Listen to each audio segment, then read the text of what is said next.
Some people just can't stand being told no. But these Karen incidents, they didn't just cause a scene. They ended in some of the most shocking karma deaths ever recorded. From a furious soccer mom who punched a referee to a woman in flip-flops who forced her way onto a dangerous climbing route, ending everything in the craziest way possible.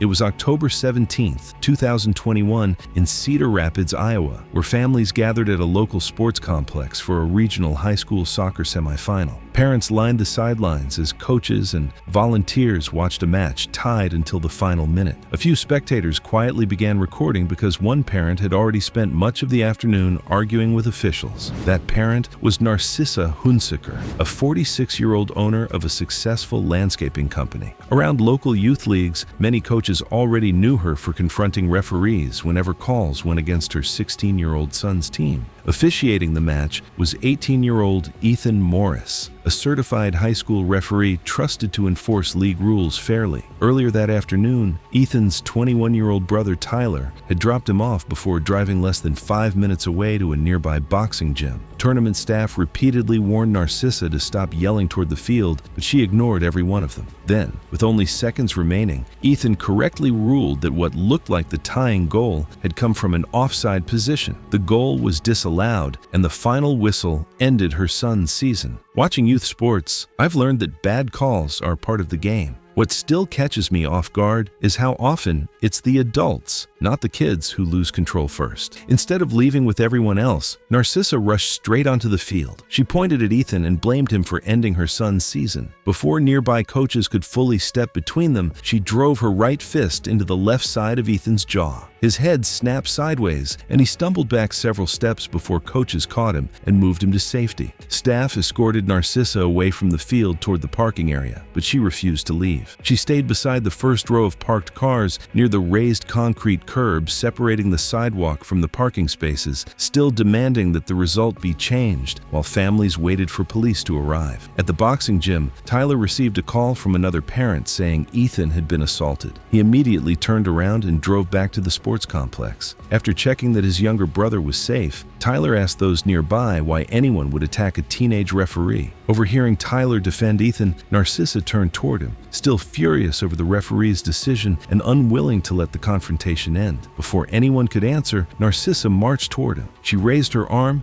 and threw a wide overhand punch. Tyler instinctively stepped to one side without raising his hands. For a split second, it looked like the confrontation was finally over. Then, everything changed without anyone laying another hand on her. Her forward momentum carried her past Tyler. Instead of landing flat on the pavement, her lead shoe came down halfway onto the 6-inch concrete curb. Her ankle rolled sharply beneath her weight, throwing her backward. She crashed onto the squared corner of a concrete parking block designed to stop vehicles from rolling too far forward. The blow fractured part of her skull and caused severe bleeding and swelling inside her brain, along with serious injuries to her neck. Emergency crews rushed Narcissa to a nearby trauma center where surgeons performed emergency brain surgery to relieve pressure inside her skull. Despite hours of treatment, she never regained consciousness and was pronounced dead that evening. The medical examiner later ruled that she died from catastrophic head and neck injuries sustained when she struck the concrete parking block during the fall. Detectives compared spectator videos with scene photographs and the medical examiner's findings. The evidence confirmed Tyler never struck or touched Narcissa before she lost her balance. Her death was ruled an accidental fall during her failed assault, and no charges were filed against him.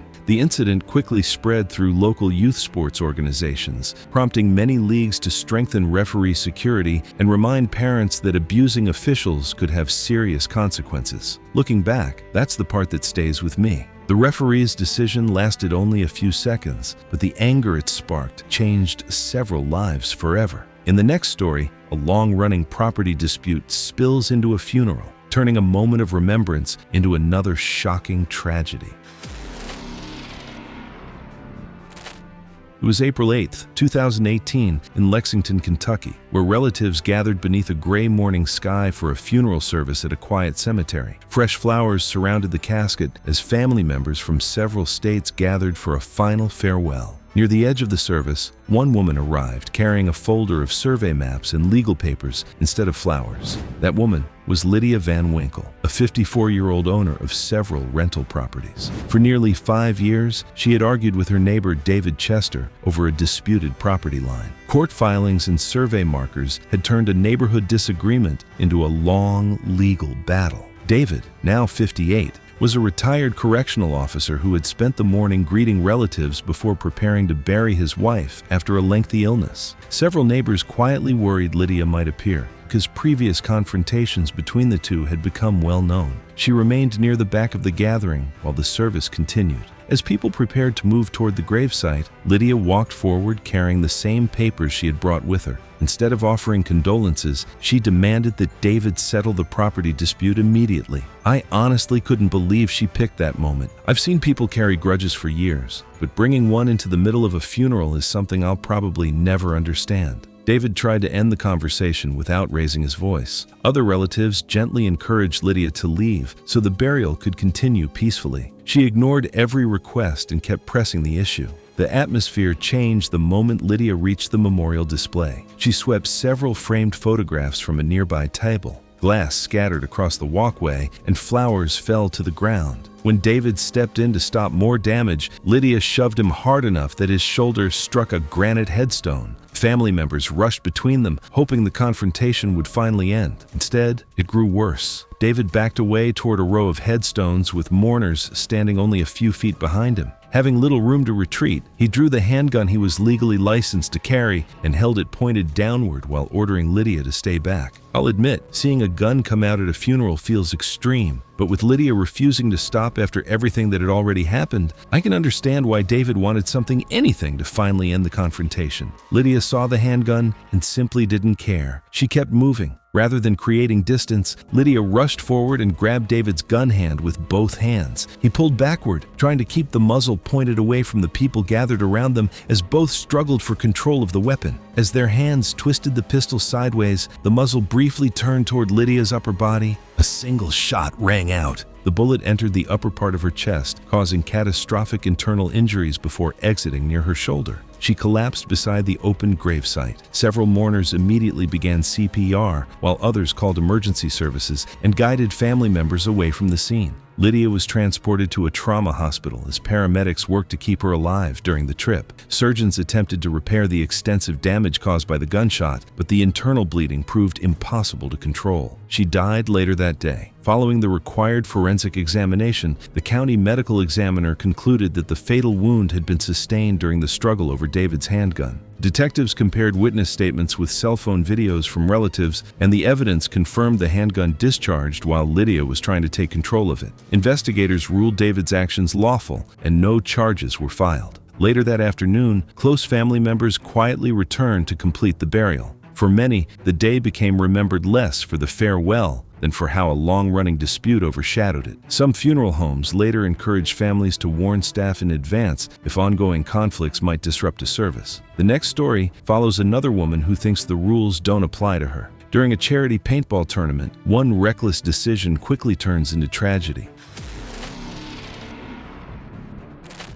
It was August 16, 2019 in Dallas, Texas, where a charity paintball tournament brought together local businesses, online creators, and families raising money for a children's charity. Players stood in the staging area checking their gear while referees gathered everyone for one last safety briefing. Before anyone entered the field, officials repeated the same rule several times. Protective masks could never be removed during an active game. One of the players was Juliana Rosenkrantz, a 39-year-old lifestyle influencer whose videos often featured public confrontations because they attracted more attention than ordinary content. Friends had heard her joke that arguments usually earned more views than clean victories. By the middle of the event, referees had already warned her twice after she stopped playing to argue with other participants instead of letting officials settle simple disputes. Ivan Lee, a 28-year-old office worker attending his first paintball tournament as part of a company outing, had never met Juliana before that morning. Unlike many of the creators, he was there simply to enjoy the day with his coworkers. Around the field, several helmet cameras and spectators captured different parts of the games. Paintball may look harmless, but the markers launch paint-filled balls fast enough to cause serious eye injuries. That is why every field treats face protection as the most important piece of equipment. I've always thought rules like that only seem inconvenient until someone decides they're not worth following. Unfortunately, that's exactly what happened here. Late in one match, Juliana believed Ivan had ignored one of her successful hits. Rather than calling for a referee, she hurried toward him while speaking directly to the camera attached to her marker, turning the disagreement into part of her video. A referee immediately blew his whistle and sprinted toward them, waving both arms for every player to stop. Instead of waiting for the official to reach them, Juliana pulled off her protective mask so nearby cameras could clearly hear what she was saying. Ivan turned after hearing movement behind him. From where he stood, he saw an opposing player approaching with a raised marker, while the game still appeared active. Juliana had removed her mask only moments before he looked in her direction, leaving him almost no time to realize what had happened. Ivan instinctively fired a single paintball. The paintball struck Juliana directly in her exposed left eye. Blinded by the sudden pain, she immediately dropped her marker and covered her face while stumbling sideways. Ivan lowered his own marker the moment he realized her mask was gone, and no other shots were fired. Still unable to steady herself, Juliana backed into the low concrete border along one side of the field. Her foot caught the edge, sending her backward. The back of her head slammed against the concrete with tremendous force. The fall fractured the base of her skull and caused severe bleeding inside her head. Referees reached her within seconds as players lowered their markers and emergency services were called. After emergency responders reached the field, Juliana was taken directly to a regional trauma center. She died a short time later. The autopsy confirmed that the fatal injuries resulted from striking the concrete after the fall, not from the paintball itself. Her family was notified while investigators examined the field and reviewed footage from helmet cameras, along with videos recorded by spectators. The evidence consistently showed that Ivan had followed the rules expected of an active player and had stopped shooting immediately after realizing Juliana no longer had eye protection. Investigators concluded that removing the mask during live play directly led to the chain of events. That's the part I keep coming back to. The paintball wasn't what took her life. It was the one decision that allowed everything else to unfold. Maybe that's why so many people who witnessed it never looked at those safety rules the same way again. We've got 2 more shocking Karen stories coming up, so hit that subscribe button if you want to see how entitlement and bad decisions led to instant karma.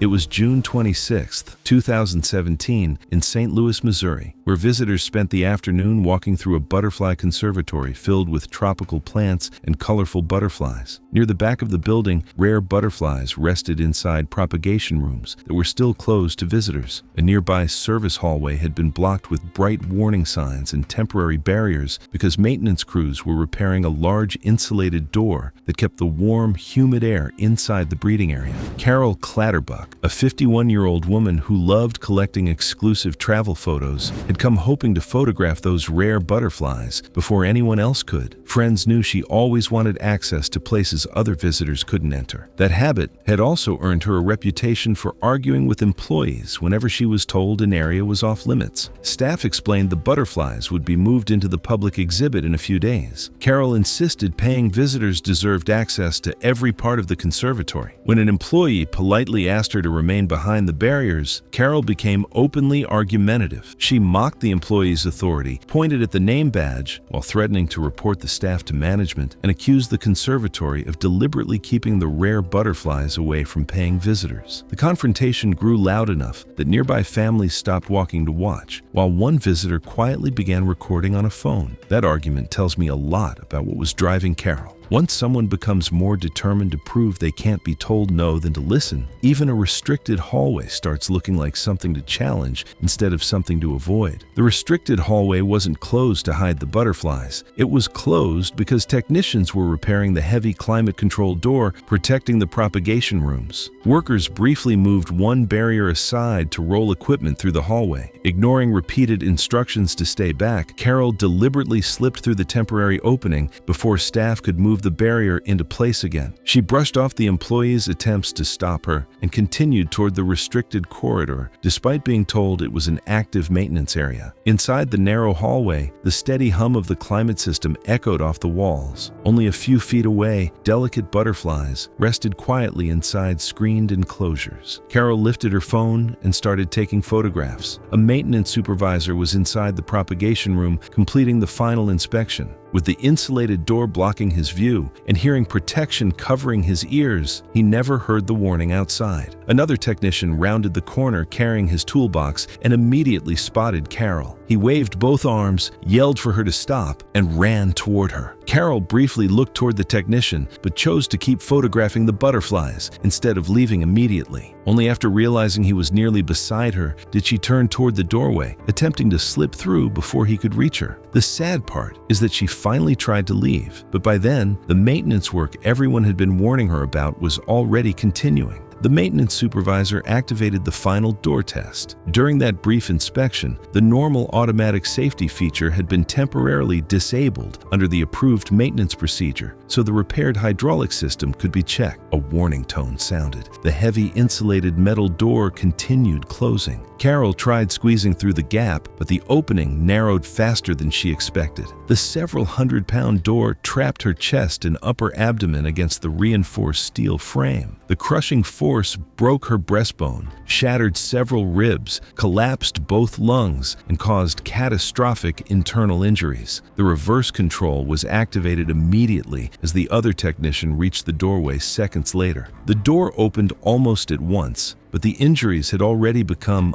unsurvivable. Carol arrived at the trauma hospital with life-threatening crush injuries. A surgical team fought to stop the extensive internal bleeding and stabilize her condition, but the damage to her chest and internal organs was beyond repair. She was later pronounced dead. The coroner ruled that the cause of death was massive crushing injuries sustained after becoming trapped by the industrial climate control door. Investigators examined maintenance records, testing logs, security footage, and the repaired door. Their investigation concluded that the maintenance crew had followed the approved repair procedure and had no reason to expect a visitor inside the restricted corridor. Carol had deliberately bypassed multiple warning signs and barriers before entering the active work area. Several days later, the rare butterflies were finally placed inside the public exhibit as planned. Visitors admired them quietly, but many employees admitted the opening no longer felt like the celebration they had expected. The conservatory later installed permanent locked gates beyond the public exhibits so maintenance hallways could never be reached by visitors. The next story leaves the conservatory behind. Another woman ignores repeated safety warnings before attempting a dangerous climb, and within moments, the situation spirals beyond anyone's control.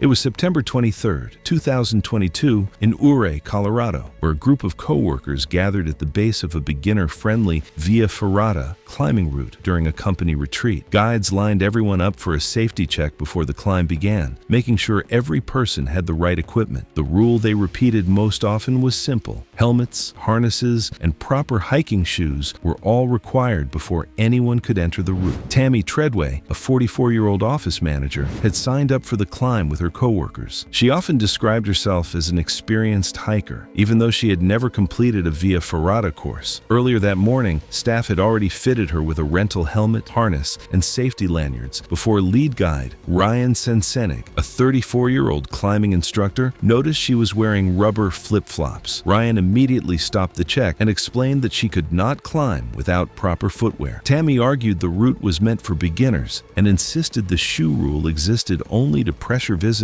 into renting expensive boots. She repeatedly interrupted Ryan, accused the guides of inventing unnecessary rules to inconvenience paying customers, and questioned whether he was qualified to decide who could climb. When another guide tried to explain the policy, Tammy dismissed the advice, complained that the staff was wasting everyone's time over something insignificant, and continued arguing as several bystanders began recording the confrontation. Ryan stood by the policy and told her to return the rental gear before the group started. I'll admit, a pair of flip-flops doesn't sound like much at first, but the more I learned about how a Via Ferrata works, the more I understood why the guides refused to bend on something that seemed so small. A via ferrata allows climbers to stay attached to a strong steel cable fixed to the mountain. The harness and lanyards are designed to stop a fall, but guides explain that the system only works as safely as the person using it. Rather than returning the equipment as instructed, Tammy lingered near the entrance, visibly frustrated that the rest of the group was preparing to continue without her. She continued complaining to nearby co-workers while watching the guides focus on the safety briefing. At the same time, the entrance gate remained open, while guides moved the first group into position and checked each climber one last time. The moment the guides turned their attention to the group, Tammy deliberately slipped through the open gate without permission, clipped both safety lanyards onto the cable, and began climbing on her own before anyone could stop her. Ryan spotted her almost immediately. He shouted for her to stop, radioed another guide to call emergency services, and hurried along the access trail beneath the route, hoping to reach her before she entered the exposed rock section. Tammy glanced toward Ryan but continued climbing, apparently convinced she could prove the staff had overreacted about her footwear. The polished granite offered very little grip for soft rubber flip-flops. Tammy slipped once, caught herself, then slipped again only a few steps later. She kept climbing until she reached a narrow ledge. As she shifted her weight, one flip-flop folded underneath her foot. She instantly lost her balance. Her safety lanyards caught the fall exactly as they were designed to do. Instead of dropping down the mountainside, her body swung away from the cliff before the cable pulled her sharply back toward the rock. Her helmet struck a projecting granite ledge first. Although the helmet absorbed part of the impact, the collision was far more violent than it was designed to withstand. The blow fractured the base of her skull, severely injured her upper neck, and the impact against the rock also broke several ribs. Suspended from the cable, she stopped moving as Ryan and another guide reached her position. Tammy's co-workers were quickly moved away from the climbing area while mountain rescue teams carefully reached her. She was transported to a nearby trauma hospital, but the injuries were too severe. Hospital physicians later pronounced her dead. The post-mortem examination found that the fatal injuries resulted from the violent impact with the cliff after her fall had been arrested by the safety system. After the incident, the operator installed a locked entrance gate that only guides could open once participants passed the equipment check. When I think about this story, I don't see the mountain as the villain. I see experienced guides trying to stop a climb that never should have begun, and I can't help wondering how differently that day would have ended if their advice had been trusted instead of challenged.